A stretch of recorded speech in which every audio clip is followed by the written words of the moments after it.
¿Qué tal, Santiago? ¿Cómo estás? Un gusto en escucharte y estar contigo nuevamente. Placer, Bueno, Albert. evidentemente, bueno, gracias. La verdad que evidentemente, como bien lo planteás, el triunfo de Donald Trump, la verdad que rompió prácticamente cualquier tipo de encuesta y todos los pronósticos. El resultado no fue nada ajustado, ganó en estados que eran impensables o por lo menos muy dificultosos. Y esto es lo que sucede ya con mayoría en el Senado, posiblemente gane la mayoría en la Cámara de Representantes, mayor cantidad de gobernadores.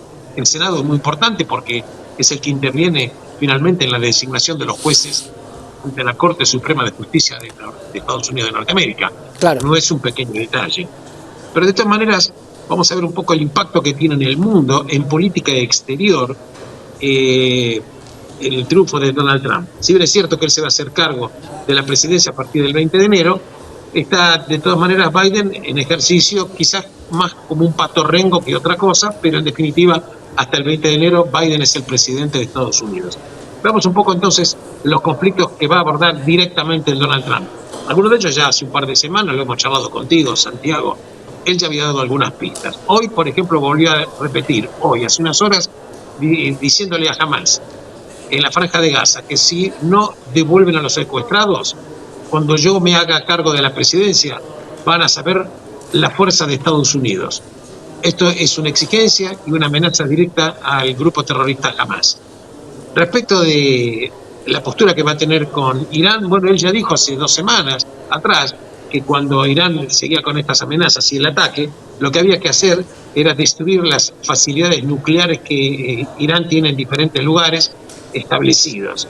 Esto provocó que cuando tuvo que hacer el ataque de represalia a Israel frente a los 181 misiles que disparó Irán el 1 de octubre, la verdad que la administración norteamericana de Biden había dicho que no ataque los sitios nucleares de Irán, que no ataque las instalaciones petroleras, porque no quería provocar una elevación del precio del petróleo, elevación de la inflación, y esto complicaba al mundo y también Claro. básicamente lo complicaba eventualmente a Biden en su oportunidad de ser, por lo menos no él, pero sí el Partido Demócrata. Lo Paréntesis concreto es con que Irán, porque una de las dudas que surge en Irán es si tiene poderío nuclear. Y hemos visto algunas imágenes donde al parecer ya tienen bombas nucleares. Y te pregunto esto muy concreto. ¿Es lo mismo atacar bajo la figura de Kamala Harris en Estados Unidos o irrita más a Irán una figura como Donald Trump? obviamente a Irán lo irrita una figura como Donald Trump, porque Irán va a ser muy duro, Trump va a ser muy duro con Irán, no solamente en cuanto a permisivo y digamos dándole luz verde a Israel, si por cuestiones de seguridad considera atacar los sitios nucleares, sino que además, como mínimo, es muy probable que Trump coloque sanciones internacionales muy, pero muy fuertes, amenazando incluso a los países que no cumplan las sanciones contra el régimen de Irán.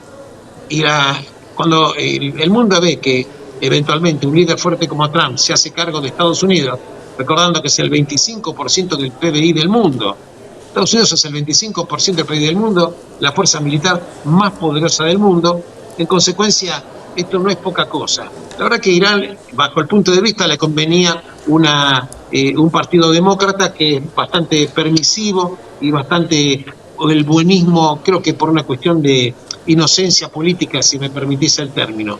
Y vimos la inocencia que tuvo Biden, por ejemplo, en el año 2023 con respecto a Venezuela. Le levantó las sanciones porque simplemente Maduro le había prometido que si él iba a ganar iba a respetar los resultados. La verdad que había que ser muy inocente para haber creído los comentarios de Maduro. Pero volviendo al tema de Irán, Irán es un problema de Medio Oriente. Irán quiere establecer a nivel religioso lo que en la década del 50 del siglo pasado quiso hacer Gamal Abdel Nasser en Egipto, que si bien Nasser, que era el presidente de Egipto, era un hombre muy fuerte, no era religioso, no obstante quería hacer lo que se llamaba el pan-arabismo, o sea, todo un frente de países árabes contra Israel. Y de alguna manera, sorteando un poco el tiempo y sorteando un poco las situaciones, ¿qué quiere hacer Irán? Hacer un frente islámico, no solamente árabe, islámico, para atacar y hacer desaparecer el Estado de Israel, cosa que lo dicen. Respecto a lo que vos comentaste de la explosión, que se vieron imágenes que fueron terribles, evidentemente como fue comprobado de que esta explosión subterránea no provenía de ningún terremoto, no cabe más que aceptar de que hubo un test nuclear a cierta profundidad, que la verdad que fue el preanuncio de que Irán ya no solamente logró enriquecer uranio eventualmente para uso militar, sino que incluso está ya prácticamente manejando ya estas ojivas que eventualmente podrían en algún momento cargarse en los misiles. Lo concreto, Trump con Irán va a mostrar, va a ser un presidente muy duro frente a Irán. Irán absolutamente lo sabe y esto es así. Esto implicará que le va a dar luz verde a Israel para moverse más cómodamente en un escenario militar frente a Irán. Y bueno, y alguna información dando vuelta por ahí que los hutíes estarían diciendo, no está totalmente confirmado porque no sé si está bien la traducción del árabe que ellos han hecho, pero aparentemente decían que iban a dejar de bombardear y atacar los barcos que pasen por el estrecho de donde sale todo el petróleo en esa zona. Así que bueno, vamos a ver en Irán. ¿Por qué dejarían atacar en Yemen los hutíes? ¿Cuál sería la situación? ¿Ir a otro objetivo? ¿Reclutar tropas en otro lugar estratégico? ¿Por qué lo dejarían? Mira, Santiago, tu pregunta es muy aguda. Yo puedo simplemente acercar algunas posibilidades. En principio, recordemos que los hutíes son una milicia chiita, ¿correcto?, que obedece también a Irán. Quizás es una manera de decir indirectamente Irán a Estados Unidos, bueno, mira, voy a aflojar uno de mis tentáculos, que es los hutíes en Yemen. Si esto es así o no, lo veremos en los próximos días, claro, en las próximas semanas, te diría. La verdad es que respecto de Medio Oriente, va a ser un Medio Oriente diferente estando Trump, o eventualmente si hubiera estado Kamala Harris al respecto. Veamos otro conflicto que va a tener una situación de abordaje diferente. A ver. El tema de Rusia y Rusia-Ucrania. Ya está confirmado, Santiago, que hay 11.000 tropas de Corea del Norte en Rusia para luchar frente a las tropas rusas. E incluso ya entraron en combate con los ucranianos hace 48 horas. Quiere decir a ver, que aclaremos esto. ¿Corea del Norte apoyaría a Rusia?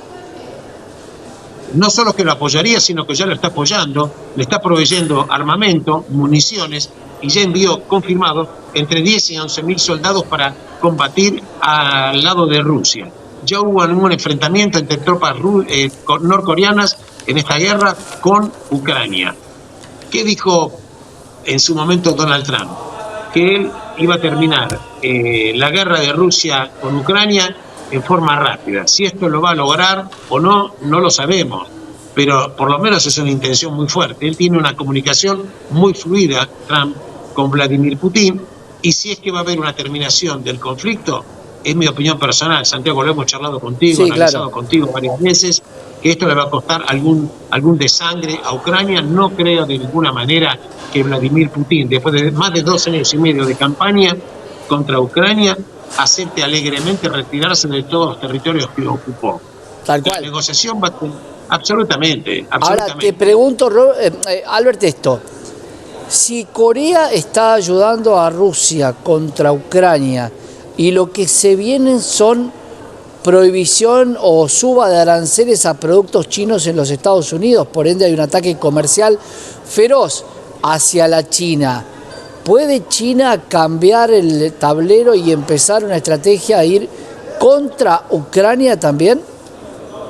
Mira, China siempre tuvo la inteligencia en política exterior, porque más allá que uno comulgue o no con el régimen, que yo no comulgo, pero también respeto que la inteligencia que tienen los chinos de tomar decisiones a largo plazo. Recordemos que ¿cuál es el principal cliente de China? El cliente de China principal es Estados Unidos de Norteamérica.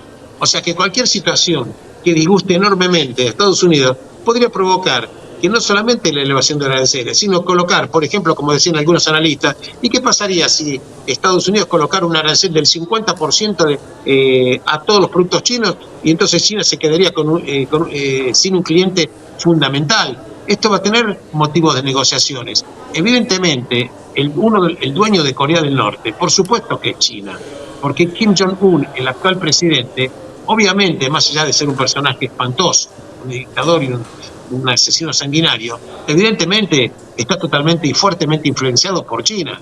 China también hace que Corea del Norte sea uno de sus peones. Lo hemos charlado contigo. Claro. El eje China, Rusia, Irán, Corea del Norte, ahora este tipo de asociación se llama en política internacional los CRINC, C-R-I-N-K, Corea, Rusia y Irán y Corea del Norte. Entonces, ahora estamos viendo, como bien vos lo estás planteando, Santiago, cómo estos ejes están funcionando por motivos diferentes. China no le interesa la guerra, pero eventualmente puede utilizar los brazos comunicantes o sus tentáculos. Evidentemente, los intereses son en algunos casos concurrentes y en otros no tanto. Pero la verdad es que, por ejemplo, fíjate, China le sirvió a Rusia para lograr que el petróleo y el gas que no le compraba Europa se lo está abasteciendo a China. Claro. También es cierto que India le hizo un gran favor a Rusia respecto de este tema. Entonces, vemos que estos ejes actúan de alguna manera, aunque la gente, quizás el común de la gente no lo puede entender a simple vista, pero evidentemente el juego de la política internacional es un tablero de ajedrez muy, muy, muy grande. Y la verdad que el mundo está complicado, conflictos enormes en Corea, conflictos enormes en Medio Oriente. Irán, el gran patrocinador del terrorismo, con un poder militar muy, pero muy importante, a pesar que quedó casi desnudo en sus defensas aéreas, pero acercarnos de una tecnología nuclear. Con el tema de Rusia, que tampoco es un tema menor, Rusia con Ucrania. Entonces, la política exterior de Trump va a tener que lidiar conflicto con Rusia-Ucrania, conflicto con Medio Oriente, qué hacer con Irán. Y también es cierto que, llevando el tema a la Argentina, si bien es cierto que la relación del presidente argentino Javier Milei con Trump data de hace varios años, incluso el año pasado Trump había presentado en un foro de economistas conservadores a Javier Milei diciendo que es el futuro de la Argentina. Cuando Estados Unidos sigue pulseando con China en América Latina y en Argentina, fíjate vos, se está licitando la hidrovía de Paraná-Paraguay, ¿correcto? Una de las empresas, no la única, hay una empresa belga, una de las empresas que está en la licitación es una empresa china, que también quiere llevarse, por supuesto, ganar la licitación. Entonces acá vamos a ver cómo va a tener que jugar la política internacional, favores que eventualmente va posiblemente a recibir Milei, pero también va a tener algún tipo de, eventualmente, de pedidos o presiones, porque nadie hace absolutamente nada gratis en política internacional, Santiago. Vamos a ver cómo sigue esto, obviamente se endurece el conflicto porque Donald Trump es una figura mucho más ruda y dura para el mundo musulmán y mucho más agresiva.